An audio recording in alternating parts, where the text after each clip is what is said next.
ஏமாமா எங்களுக்கு எல்லாம் கரண்ட் பில் எடுத்துட்டாங்க, நம்ம வீட்டுக்கு வந்து எடுத்துட்டாங்களா? எங்களுக்கு ஃப்ரீமா? நாங்கெல்லாம் பழம் தின்னு கொட்டை போட்டவங்க சார். ஃப்ரீயா?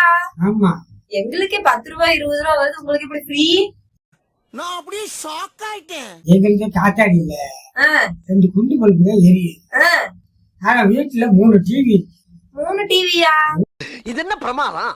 இது விட பெசலைட் ஒண்ணு இருக்கு. மீட்டர் எடுக்க வந்தவங்க கிட்ட சொல்றீங்களா? அதுக்கு என்ன சொன்னாங்க? அவங்க தான் சொன்னேன், இந்த மாதிரி குண்டு பல்பு 2 பல்பு, 2 பல்பு தான் எரியும். ஆனா வீட்டுல 3 டிவி. அதுக்கு என்னன்னு சொன்னாங்க அவரு? அவரு என்ன டிவி?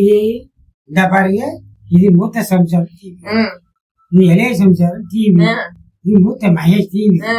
இந்த 3 டிவிக்கு மேல எனக்கு டிவி தேவையில்லை. நீங்க சொன்னோடனே தெரிச்சு ஓடி போயிருப்பாரு. இப்படியே எனக்கு வேலையே போயிருந்தா கையெடுத்து கூட்டிட்டு போயிட்டாரு.